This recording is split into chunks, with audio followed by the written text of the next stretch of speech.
Assalamualaikum warahmatullahi wabarakatuh. Perkenalkan, nama saya Muhammad Firmansyah Ahmad dari kelompok 5. Fokus pembahasan materi dari kelompok kami yaitu efektivitas kepemimpinan. Akhir-akhir ini banyak orang membicarakan masalah krisis kepemimpinan. Sangat sulit mencari kader-kader pada berbagai tingkatan. Orang pada zaman sekarang cenderung mementingkan diri sendiri dan tidak atau kurang memperhatikan kepentingan orang lain atau kepentingan lingkungannya.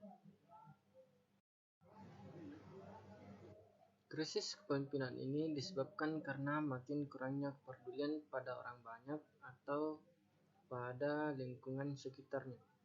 Sekurang-kurangnya terlihat ada beberapa masalah dasar yang menandai kekurangan ini. Pertama, adanya krisis komitmen. Kedua, adanya krisis kredibilitas. Sangat sulit mencari pemimpin atau kader pemimpin yang mampu menegakkan kredibilitas tanggung jawab ini. Baik, bismillahirrahmanirrahim. Assalamualaikum warahmatullahi wabarakatuh. Pada kesempatan kali ini kami akan memaparkan materi tentang efektivitas kepemimpinan. Namun terlebih dahulu sebelum kita melangkah kepada efektivitas kepemimpinan, kita harus lebih mengetahui tentang kepemimpinan. Apa arti atau maksud dari kepemimpinan? Kepemimpinan itu adalah kemampuan meyakinkan orang lain supaya bekerja sama di bawah pimpinannya sebagai suatu tim untuk mencapai atau melakukan sesuatu tujuan tertentu. Hal ini ditulis oleh James M. Black dalam bukunya Management: A Guide to Executive Command. Seorang pemimpin itu adalah berfungsi untuk memastikan seluruh tugas dan kewajiban dilaksanakan di dalam suatu organisasi. Seseorang yang secara resmi diangkat menjadi kepala suatu grup atau kelompok bisa saja ia berfungsi atau mungkin tidak berfungsi dalam sebagai kepemimpinan atau pemimpinan. Dalam kepemimpinan itu, hal yang harus dimiliki oleh seorang pemimpin adalah kekuasaan. Kekuasaan merupakan suatu bagian yang merasuk ke seluruh sendi kehidupan organisasi. Bahkan dikatakan oleh MC Cleland, kekuasaan merupakan salah satu kebutuhan manusia. Kekuasaan merupakan kemampuan mempengaruhi orang lain untuk mencapai sesuatu dengan cara yang diinginkannya. Studi tentang kekuasaan dan dampaknya merupakan hal yang penting dalam manajemen. Karena kekuasaan merupakan kemampuan mempengaruhi orang lain, maka mungkin sekali setiap interaksi dan hubungan sosial dalam suatu organisasi melibatkan penggunaan kekuasaan. Konsep lain yang sangat dekat dengan kekuasaan adalah pengaruh. Pengaruh merupakan suatu transaksi sosial di mana seseorang atau sekelompok orang yang lain untuk melakukan kegiatan sesuai dengan harapan orang atau kelompok yang mempengaruhinya. Dengan demikian, kita bisa mendefinisikan kekuasaan sebagai kemampuan untuk mempunyai pengaruh. Demikian dari saya, selanjutnya akan dilanjutkan oleh teman kelompok saya. Terima kasih. Baik, selanjutnya saya akan melanjutkan materi tentang bagian-bagian kekuasaan. Jadi, bagian-bagian kekuasaan ini terdiri dari dua bagian. Yang pertama, basic kekuasaan dan kekuasaan antar pribadi. Jadi, yang pertama adalah basic kekuasaan. Kekuasaan berasal dari berbagai sumber. Bagaimana kekuasaan tersebut diperoleh dalam suatu organisasi sebagian besar tergantung jenis kekuasaan yang sedang dicari. Kemudian kekuasaan dapat berasal dari basis antara pribadi, struktural, dan situasi. Kemudian yang kedua adalah kekuasaan antar pribadi. Jadi menurut John R. P. French dan Bertrand Raven mengajukan 5 basis kekuasaan antar pribadi sebagai berikut. Yang pertama, kekuasaan legitimasi, imbalan, paksaan, dan juga ahli dan panutan. Yang pertama adalah kekuasaan legitimasi. Kekuasaan legitimasi adalah kemampuan seseorang untuk mempengaruhi orang lain karena posisinya. Jadi, seorang yang tingkatannya lebih tinggi memiliki kekuasaan atas pihak yang berkedudukan lebih rendah. Dalam teori, orang yang mempunyai kedudukan sederajat dalam organisasi, misalnya sesama manajer, mempunyai kekuasaan legitimasi yang sederajat pula. Kemudian kesuksesan. Penggunaan kekuasaan legitimasi ini sangat dipengaruhi oleh bakat seseorang mengembangkan seni aplikasi kekuasaan tersebut. Kekuasaan berikutnya adalah kekuasaan imbalan. Kekuasaan imbalan didasarkan atas kemampuan seseorang untuk memberikan imbalan kepada orang lain atau pengikutnya karena kepatuhan mereka. Jadi, kekuasaan imbalan ini digunakan untuk mendukung kekuasaan legitimasi.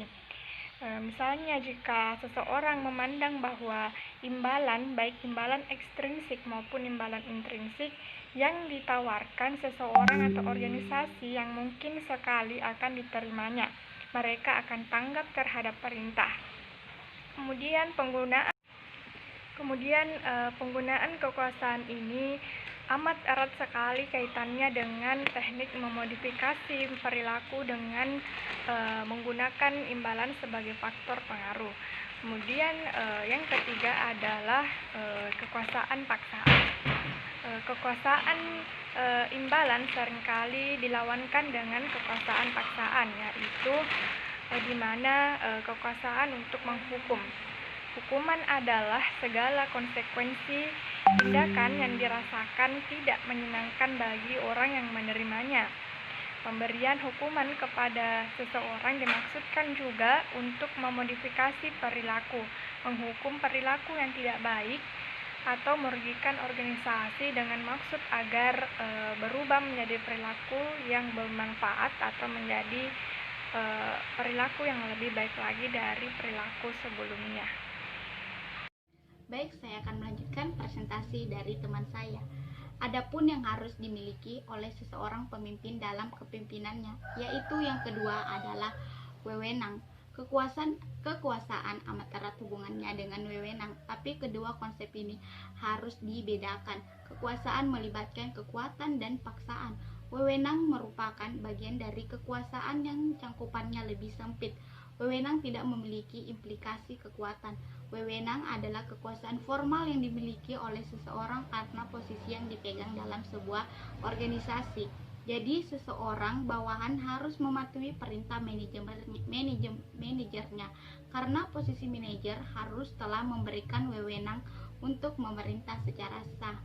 Unsur yang ada dalam wewenang yaitu yang pertama, wewenang ditanamkan pada posisi seseorang. Yang kedua, wewenang tersebut diterima oleh bawahan. Yang ketiga, wewenang dilakukan secara vertikal. Selanjutnya adalah bagaimana efektivitas seorang pemimpin dalam kepemimpinannya. Berdasarkan Ensiklopedia Umum Administrasi, efektivitas berasal dari kata efektif, berarti terjadinya suatu akibat efek yang dikehendaki dalam perbuatan. Setiap pekerjaan yang efektif belum tentu efisien, karena mungkin hasil dicapai dengan penghamburan materi juga berupa pikiran, tenaga, waktu, maupun benda lainnya.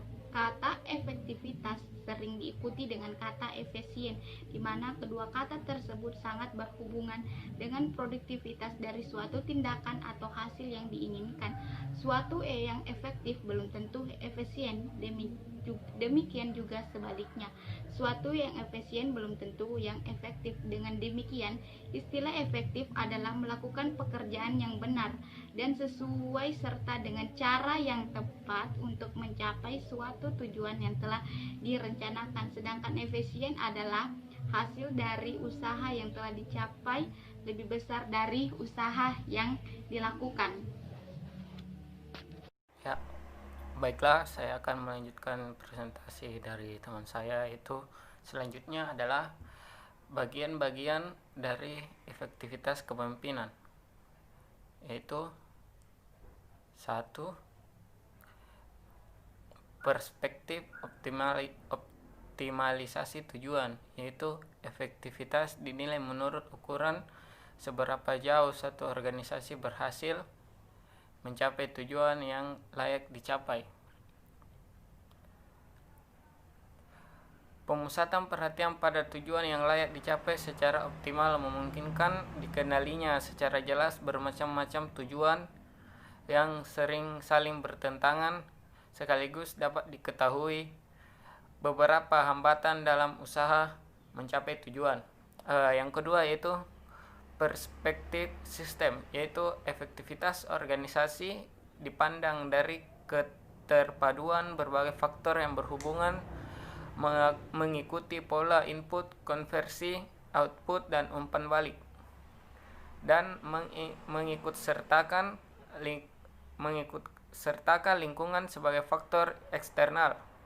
Yang ketiga yaitu perspektif perilaku manusia, yaitu konsep efektivitas organisasi ditekankan pada perilaku orang-orang dalam organisasi yang mempengaruhi keberhasilan organisasi untuk periode jangka panjang.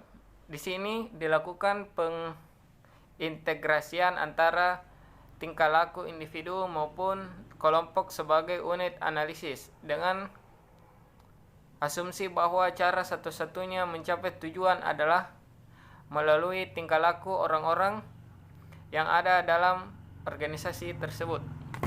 Perkenalkan, nama saya Mutmainah. Tingkat efektivitas. Gibson mengemukakan masing-masing tingkat efektivitas dapat dipandang sebagai suatu sebab variabel oleh variabel lain. Ini berarti sebab efektivitas sesuai pendapat Gibson tersebut di atas dapat dijelaskan bahwa pada efektivitas individu terdiri dari sebab-sebab antara lain kemampuan, keterampilan, pengetahuan, sikap, motivasi, dan stres. Efektivitas kelompok terdiri dari sebab-sebab keterpaduan, kepemimpinan, struktur, status, peran, dan norma-norma. Untuk efektivitas organisasi terdiri dari sebab-sebab lingkungan, teknologi, pilihan strategi, struktur, proses, dan kultur. Semua ini mempunyai hubungan sebab variabel dari variabel lainnya. Selanjutnya yang ketiga adalah bagaimana kriteria dan perilaku seorang pemimpin. Untuk menjawab pertanyaan tersebut, kita harus menentukan kriteria yang akan dipakai untuk memilih pemimpin. Seorang pemimpin itu harus memiliki paling sedikit mampu untuk memimpin para bawahan untuk mencapai tujuan organisasi, dan juga mampu untuk menangani hubungan yang terjadi antara karyawan. Selanjutnya yaitu mempunyai interaksi antar personil yang baik dan mempunyai kemampuan untuk bisa menyesuaikan diri dengan keadaan. Assalamualaikum warahmatullahi wabarakatuh. Perkenalkan, nama saya Andi Librati. Selanjutnya, bagaimana kriteria dan perilaku seorang pemimpin? Perilaku pemimpin yang efektif kelihatannya tidak mempunyai sifat-sifat yang berbeda dengan mereka yang tidak efektif, sehingga para ahli perilaku manajemen tidak lagi meneliti tentang apa persyaratan atau kriteria seorang pemimpin yang efektif, melainkan para ahli ini meneliti tentang hal-hal yang dilakukan oleh pemimpin yang efektif. Bagaimana mereka menjalankan tugas, bagaimana mereka mengambil keputusan, bagaimana mereka berkomunikasi dan memotivasi para bawahan. Seorang pemimpin memang harus memiliki kualitas tertentu atau kriteria tertentu. Itulah tadi pembahasan materi dari kelompok kami. Seorang pemimpin yang efektif harus mempunyai keberanian untuk mengambil keputusan dan memikul tanggung jawab atas akibat dan risiko yang timbul sebagai konsekuensi daripada keputusan yang diambilnya. Seorang pemimpin harus punya pengetahuan, keterampilan, informasi yang mendalam dalam proses menyaring satu keputusan yang tepat. Di samping itu, seorang pemimpin yang efektif adalah seorang yang dapat mempengaruhi dan mengarahkan segala tingkah laku bawahannya sedemikian rupa sehingga tingkah laku bawahannya sesuai dengan keinginan pemimpin yang bersangkutan.